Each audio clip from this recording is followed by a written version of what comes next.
Hi, இன்னைக்கு என் பையனோட பிடிஎம் parents teachers meeting. So என் பையன் வந்து வேற ஒரு கிளாஸ் போயிட்டான். என் ஹஸ்பண்டுக்கு உடம்பு சரியில்லை. ஸோ அதனால இன்னைக்கு நான் மட்டும் தான் வந்திருக்கேன். யூஸ்வலாக 3 பேருமே வருவோம். இன்னைக்கு நான் மட்டும்தான் வாங்க போகலாம். ஆக்சுவலாக இந்த ஸ்கூலில் நான் சேர்க்குற ஐடியாவே இல்லை. இது வந்து சும்மா போய் பார்க்கலாம், ஒரு ஸ்கூல் டிசைட் பண்ணிட்டோம், சும்மா போய் பார்க்கலாம் அப்படின்னு சொல்லிட்டு தான் வந்தேன்.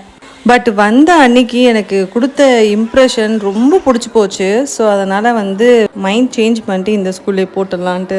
And moreover entrance exam வைப்பாங்கல்ல, அப்போ என் 2 ஸ்கூலில் என் பையன் வந்து எழுதியிருந்தான், 2 ஸ்கூல்லையும் செலக்ட் ஆகிருந்தான். பட் மற்ற எந்த ஸ்கூலையும் விட எனக்கு இந்த ஸ்கூல் ஓகே அப்படின்னா, ஏன்னா அவனுக்கு தெரியாத ஒரு கொஷினை வந்து மேம் கிட்ட கேட்க போது அவங்க எக்ஸ்பிளைன் பண்ணியிருக்காங்களாம், இதான் கொஷினோட மீனிங் அப்படின்ட்டு. பட் மற்ற ஸ்கூலெல்லாம் I'm not supposed to tell this அப்படின்னு சொல்லி விட்டுட்டாங்களாம். ஸோ அதனால் அவனுக்கு இந்த ஸ்கூல் பிடிச்சிருக்குன்னு சொன்னால், ஸோ எனக்குமே ஓகே அப்படின்னு சொல்லி சேர்த்து விட்டாச்சு. நான் சொல்லுவேன், உங்கள் ஸ்கூல் வந்து மழை பெய்ப்பது ரொம்ப அழகாக இருக்கும்ல அப்படின்ட்டு.